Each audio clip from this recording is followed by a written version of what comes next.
Chulin Daf Lamed Aleph. Continues the Gemara. The Mishnah said that if you shechted without slicing back and forth, you just went one way, and you chopped you shechted the entire head just with one slice, it's kosher if you had milei tzavar. Amar Rav Zer, milei tzavar v'chutz tzavar. This means you have to have milei tzavar plus, you need more. It doesn't mean you need a knife the length of an actual neck. You need even more than an actual neck. Eilihu asks the Gemara, when we say you need the length of a neck and plus more than, meaning also out of the tzavar, more than that, kimlei tzavar, do we need the extra bit that you need to be more than the length of the neck? How much is it? Is that a full another length of a neck? So you need a knife that has double neck length? That would do trade tzavari. Maybe no, you just need the length of a neck plus a little bit. When Reb Zera said you need more than the length of a neck, what did he mean? Did he mean double or did he mean just a little bit more? The next part of the Mishnah says if you shech and you do two heads at once. If the Mishnah says if the sakin has miloi tzavar echad, the length, neck length, then it's kosher. My miloi tzavar echad. What does it mean miloi tzavar echad? If it means all you need is the one neck length, like it sounds like the Mishnah is saying you need one neck length, even though you shechted two animals in one slice. Now, if even the Reb Zera is telling me that even if you're shechting one animal with just one slice in one direction, you need more than milei tzavar. You need milei tzavar v'chutz tzavar. So how does that make sense? Of the Mishnah saying that if you're shechting two animals, you only need one neck length. Ela pshita, says the Gemara. It's obvious that when, in the case where you're shechting two animals, the Mishnah is saying that you need to have milei tzavar. It means in addition to what you already have. In addition to what you already need to shecht one animal, you have another milei tzavar. So you see that the addition of when the Mishnah says you need milei tzavar, it means in addition to what you need. And therefore, in the Reisha, when it says you need milei tzavar, it's in addition to what you already need. You already need a milei tzavar. You need milei tzavar in order to shecht. And therefore, if you're shechting one animal in one direction with one slice, you need another milei tzavar in addition to what you have. And therefore, when you come to the Seifa and when you're shechting two animals and it says milei tzavar, it means in addition to what you have for one animal that you shecht in one direction, and that's what the Mishnah is saying. What the Gemara says, that it's talking about milei tzavar chutz mishnei tzavarim. Besides for the two neck lengths that you need another neck length because you're shechting two animals, and that's what the Seifa is saying. So Shema Minam, we see from here that when Reb Zera said you have to add more than an actual neck length, he meant milei tzavar chutz tzavar. You need a full neck length outside of that would be protruding outside the neck of the animal. I mean, you have the neck of the animal and then another neck length. The knife continues another neck length past. Shema Mina. Continues the Gemara. Amar Rav Menashe says be'izmul shein lekarnaim. When the Mishnah says that if you have the teeniest knife, you can shecht. If you go back and forth, you can shecht.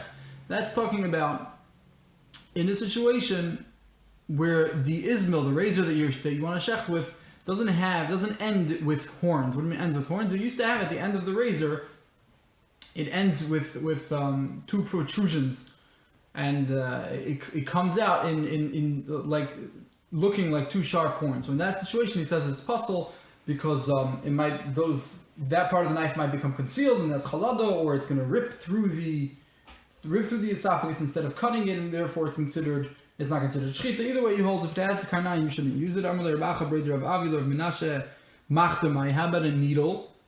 Amalei Machtam Ivza Boza. A macht also, you can't use a needle because a needle is not slicing; it just rips through it. How about a machta de ushkefi? A machta de ushkefi is a needle that's used by the tanners, the ones who make leather. And make leather things, and that seems to be that the sides of the needle was sharp, and therefore we're thinking maybe it's going to be okay. Amalei Tanina, he says, yeah, if you kol shu, So if you're not shechting with the actual point of the needle, you're shechting with the side, which is sharp. So why not? That's just like a knife. We don't care how small it is, even if it's the smallest. My love, machta dushkapi. Says the Gemara, no, like Ismail. We're talking about an Ismail. When it says kolshu, it means Ismail. Says the Gemara, what do you mean? Ismail behedikatanila. If it's a razor, that's beferish. It says in the Mishnah, afilu be'ismail kshera. Says the Gemara, yeah, you're right. Perusha kamifarish. It's explaining itself. My kolshu. When we say kolshu, what do we mean? We mean an Ismail. Hachanami mistabra. Says the Gemara, and this makes sense. Why? If you're telling me that even if it's as small as a tanner's needle and still kosher,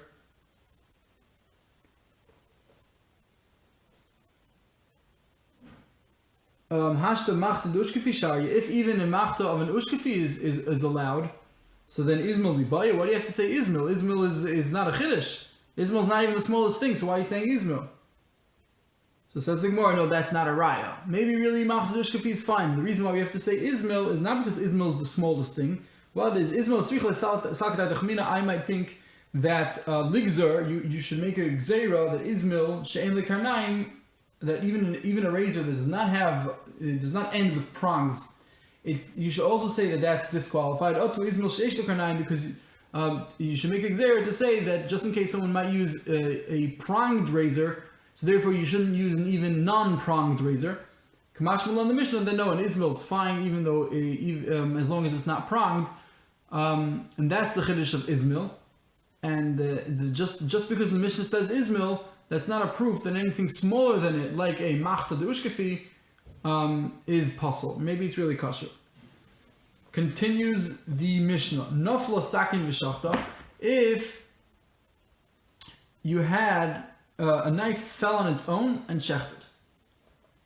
Even though if it did 100% okay, psula is still possible.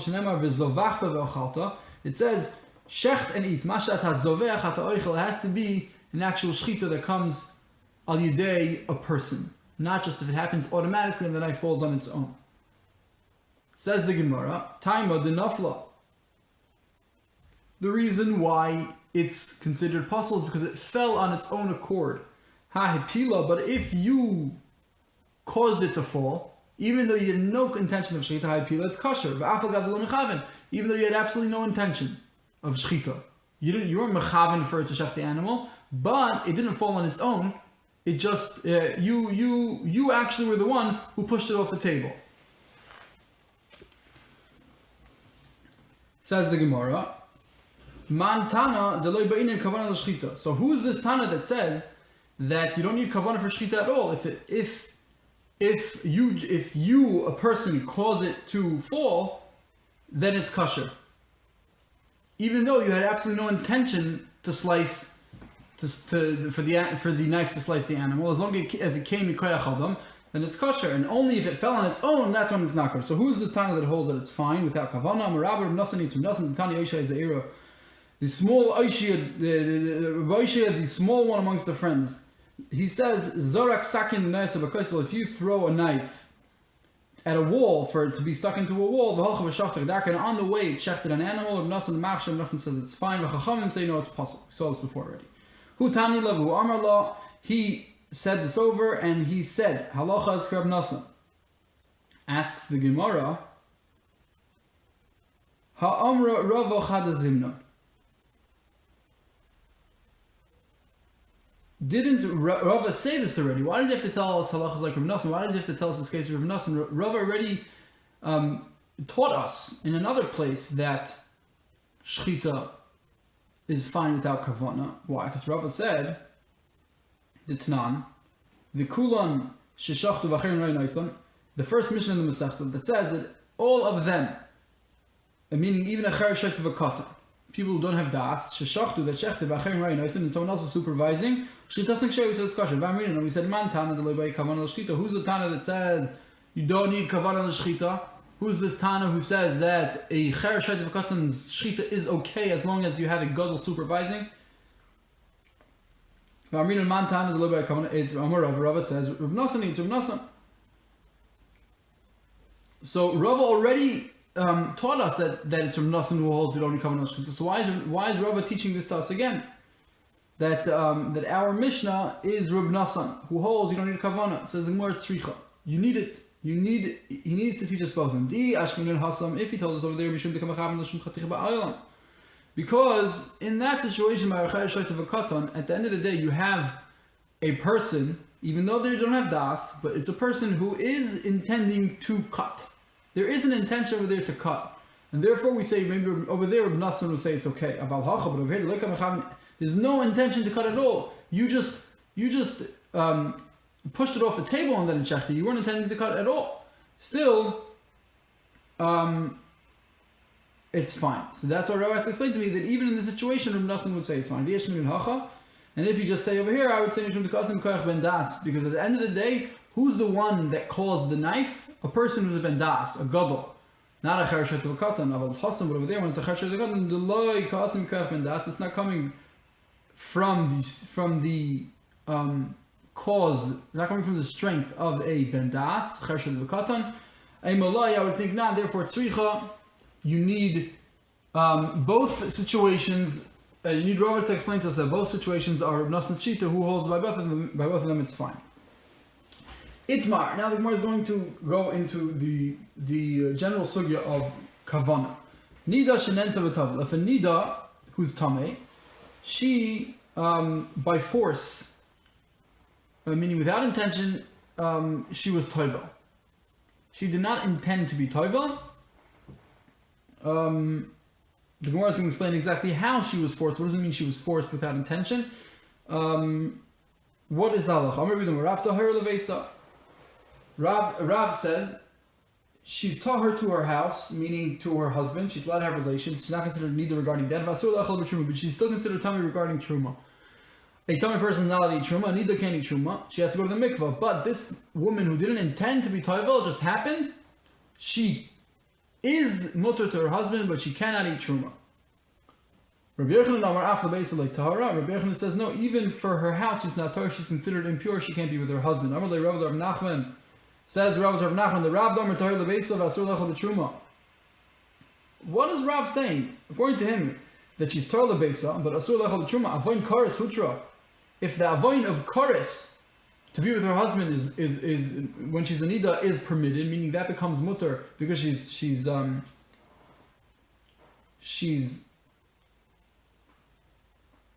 toivel. So Isser Misa Mibaya. The Isser of eating Truma when you're Tameh is Isser Misa B'dei Shomayim. And Kares is worse than Misa B'dei Shomayim. Rashi says because it's Aririm, it says you die without kids. Like, so either way, Kares is worse than Misa B'dei Shomayim. So if regarding an Isser Kares, the Tvila works. So for sure, regarding an Isser Misa B'dei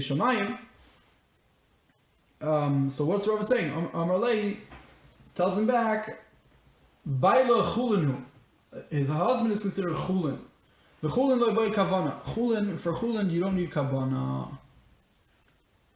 Only for something that has to do with Tyrus, then you need kavana. But for Chulin, you don't need kavana. So it's not a question of whether one is more stringent or not stringent. It's just because it's Chulin, you don't need kavana. Says the Gemara, Uminot Temra. How do we know this concept? How do we know this concept that Tvila, for Tvila, regarding Chulin, you don't need Kavana. For other Tvilas, for Tyrus, to make sure you're Tohar, for Tum and Tyra, that you need Kavana. And that you have to have intention that you actually are immersing in a Kasher mikvah, L'shem Tyrus. But for Chulin, you don't need. Where do we see this concept that for Chulin, you don't need Kavana? Says the Gemara. There's a Mishnah in Mikvos which says the following: Gal shenitlash, if you have a wave that detached itself from the sea, ubayar ba'imsa, and it has the amount 40 sa, which is the amount needed for the mikvah, in order to be a kosher mikvah, you need 40 sa. The nofal ala odem ala kelim, and it fell onto a person or onto vessels that are impure. So taharid, we say they're considered pure, and it's as if it was immersed in regular mikvah. Says the Gemara, my lav. Are we not talking about Adam dumi de Kerem, that the person we're talking over here is just like the inanimate vessels. Ma Kerem d'lo michavni, just like the Kerem have no intention of being tahor, they have no idea, right? Kerem have no kavana. Af Adam na by kavana. So too the man, the person that the Mishnah is talking about, also doesn't need any kavana. And therefore you see that if you're just laying down on the beach and a wave of 40 of water detaches itself from the sea and falls on top of you, you're tar, you see you don't need any intent. See, for Khulin, you don't need any kavana. Says the Gemara, mimai, no. How do you know that that's the case? Maybe Dilma b'yoshev umetzape. Maybe we're talking about a person who is sitting there on the beach waiting for a wave to fall on him. Dilma b'yoshev umetzape askinon. Emasai yitla shagal, that he's waiting for the wave to fall on him. And Kerem dumi da Adam, and just the opposite. Kerem are just like the Adam. Ma Adam de be'inan kavana, just like the person actually needs to be sitting there waiting, he has to have intention. So to have Kerem nami, they come Adam. Also, the Kerem, so a man has to have intention for his possessions to become tahar. Meaning, obviously, the Kerem aren't having kavana, but just like the Adam needs kavana, so also a man needs to have kavana for the Kerem. If you're telling me that, if it's a situation if you're sitting there and waiting for the wave, so then what's the chiddush? Why would it have to be chiddush whatsoever? So it must be talking about a case that he wasn't waiting, and therefore the chiddush is that you don't need kavana. Says the Gemara, no. Maybe really he's talking about yoshev u'mitzape. And the reason why it would still be a chiddush is it's going to teach me that ma'u detema, because I would think ligza mishum chardolos shel geshamim. I would say that maybe we shouldn't let this case of the wave be considered a good immersion, because someone might confuse it with the case of chardolos shel geshamim, which is basically a flow of rainwater that's going down a mountain. Rainwater, we hold, cannot make someone pure or anything pure. It can only be kosher for immersion if it's be'ashbarim. Ashbarim means it's gathered together in one stationary body of water in the ground.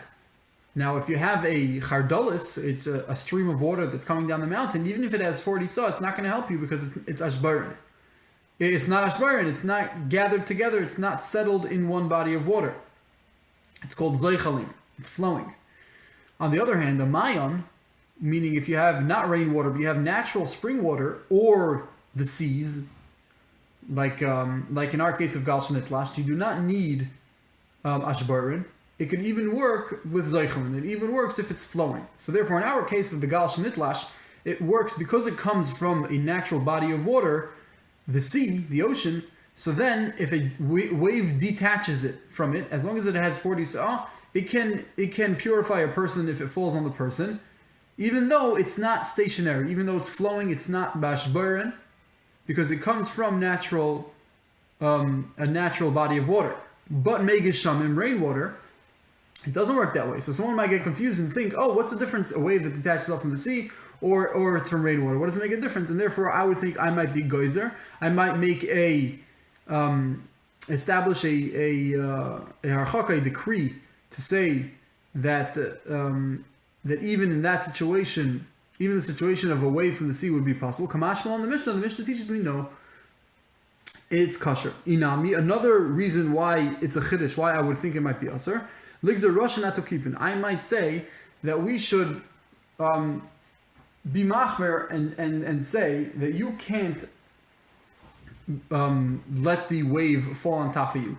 You can't sit under the wave and let the head of the wave, the front of the wave fall on top of you.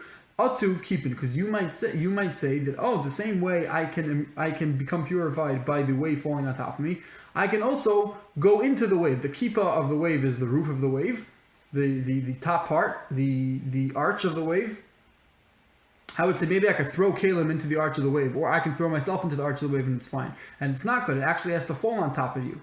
And therefore, I would think maybe we shouldn't let this whole business of the wave work, because someone might get confused and think you could throw it into the top of the wave too, into the arch. So therefore, Kamashma in the Mishnah, no, it's fine. As long as you're Yeshiv U'Mitzape, it's fine.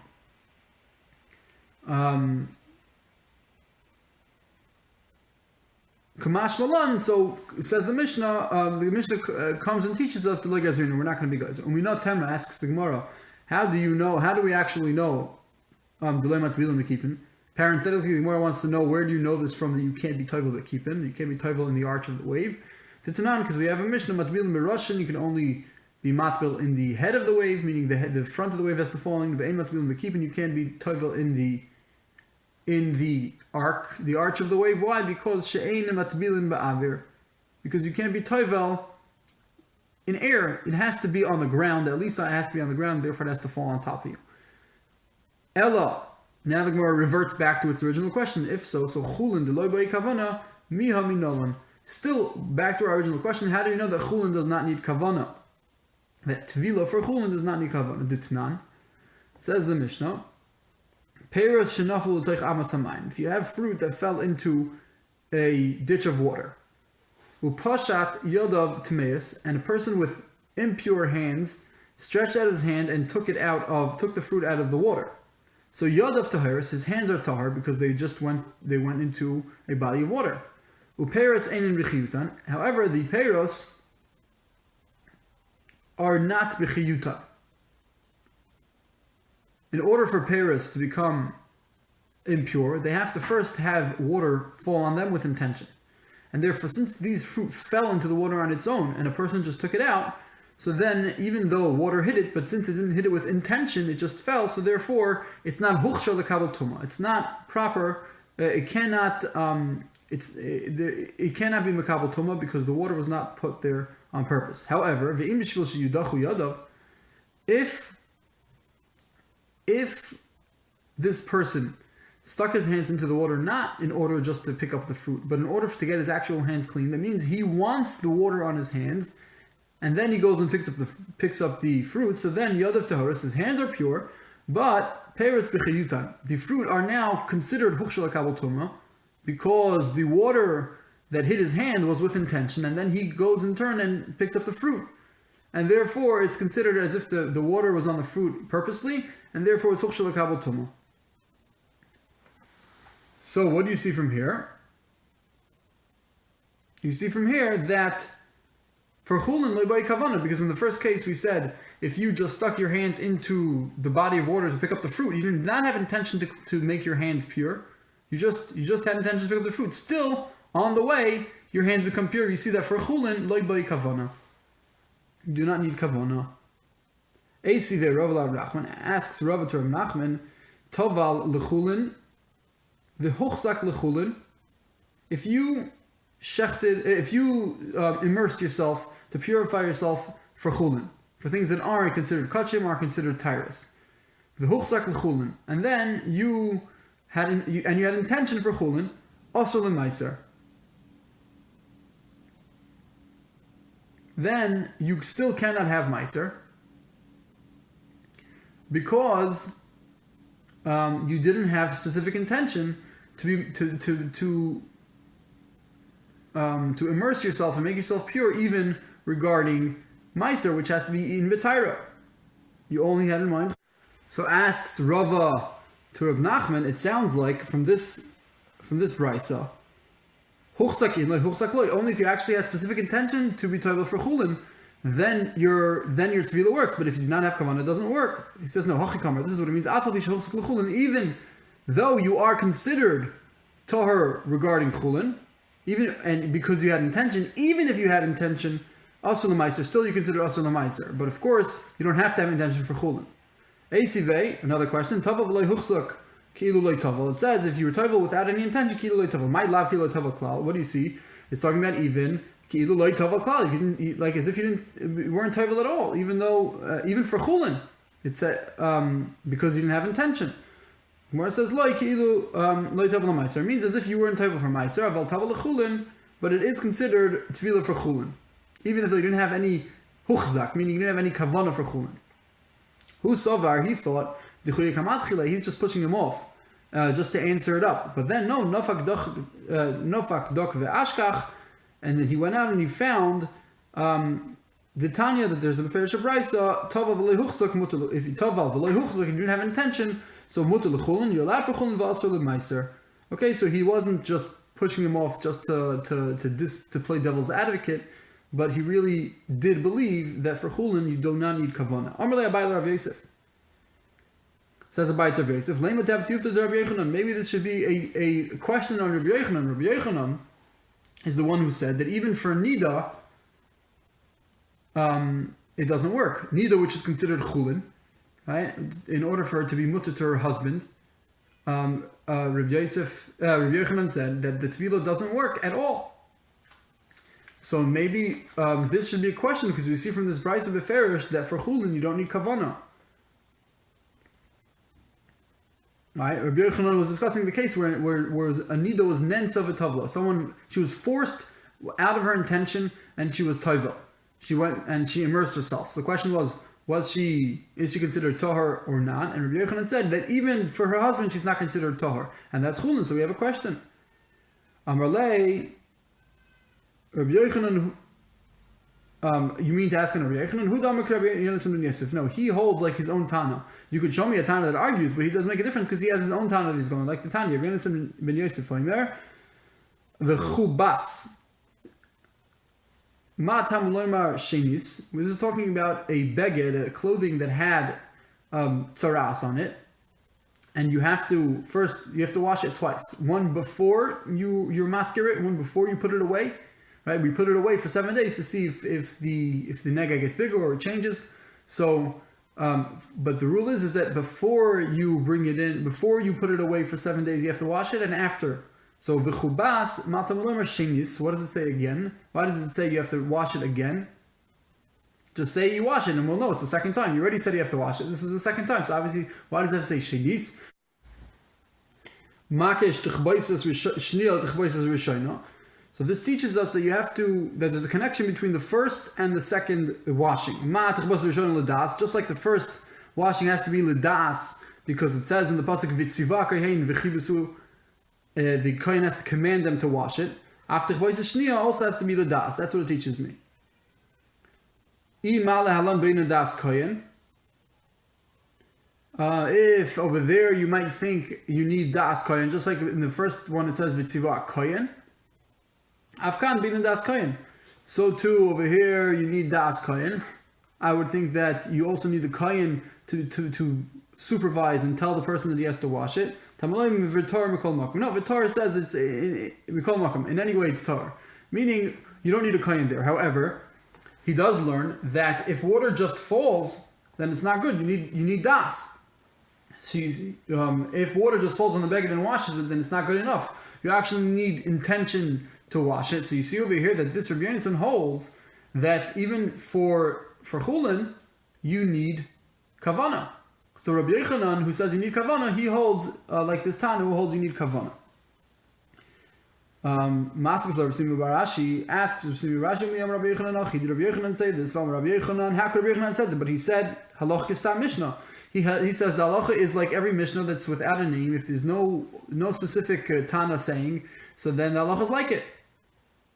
Utnan, nafla sakin v'shachta. If a knife fell, our Mishnah that said the knife fell and shachta, afabi shachta kedarka, psula. Even though he shechted it, even though it shechted correctly, we said it's not fine. V'avinan ba, and we were pondering time of the nafla. The only reason is because it fell ha'ipilahu. But if a person actually caused it to fall, then it's kosher. V'afagav v'rechavin, even though you don't have intention. The Amrinan, and we said, Man Tana lebay kavanah shchita. Who's the Tana that says you don't need kavanah for shchita? Amar Rav Nasan. It's Rav Nasan. So you see, Rabbi Yochanan seems to say that Allah has to be like our Mishnah because it's a Stam Mishnah, and the direct inference from the Mishnah is that you don't need kavanah for shchita as long as a person caused it. It says the Gemara, by shchita you're right. By shchita, afilu Rabbi Yochanan ben Yosef agrees. Why? Because midigali rachmana, because the pasuk taught us that misasek b'kodshim. If someone is misasek, meaning he's dealing with something else, he does not have intention to do the shchita by kodshim, if it's a carbon, posel, then it's posel. Because we learned it has to be l'tzoynechem, it has to be midaitchem by kodshim. But the fact that the Torah reveals that to us by kodshim, michlal, we see that the chulin loyba in kavana. And so therefore we have a specific thing pointing to us and telling us that for chulin you don't need kavana. So therefore even Rabbi Yochanan, who might say by nida you don't need kavana, because he holds like this Tana Rabbi Yonasan, but everyone agrees by Shechita it's fine because the Torah specifically tells us that Dafka by Kachim, Shechita needs Kavana and not by Chulin. Rabbanan, but the Rabbanan say, Nihid lebein Kavana lezvicha, Rabbanan who say that it's puzzle, that you do need Kavana, they say, Nihid lebein Kavana lezvicha, you can learn from there that you don't need Kavana for an actual zvicha. You don't need a Kavana for slaughtering, to slaughter an animal as a carbon, to slaughter an animal. You don't need a technical slaughter. But the chaticha be'inan, you still have to have some human having intention that it's cutting. And therefore they hold that even if a person knocks off the knife off the table and then it checked, it's not good, because you need to have Kavana for chaticha. And the fact that the Torah says by kachim you need Kavana, and then we learn from there that that by chulin you don't need Kavana, that doesn't teach us, because that just teaches us that you don't have to have Kavana for zvicha, but still you have to have Kavana for chaticha. Amar Rava, Beha zachanhu Rab Nasan Rabbanan. Over here, Rab Nasan won. Rab Nasan beat the Chachamim in terms of who's right. Miksi v'chotachta. Does it say v'chotachta? Does the Torah ever say that you have to cut it? V'zavach taksiv. Iba inon kavana l'chaticha. If you need kavana for chaticha, then I feel zvicha nami the boy. You should also need kavana for zvicha. Meaning, the Torah doesn't say chaticha that you're saying, oh, you have to have kavana for chaticha. You have to have actual kavana for cutting. No, the Torah says zvicha. And if you're telling me that you don't have to have kavana for zvicha, so you don't have to have kavana for anything. If you don't need kavana for zvicha, la chaticha nami lo boy.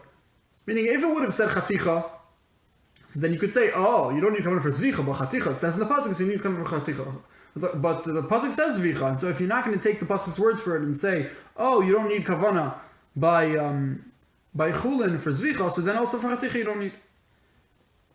Asks the Gemara, so what's the case of nida that was forced against her will without intention to go to the mikveh? If you say her friend pushed her in, the atbila, and then she immersed.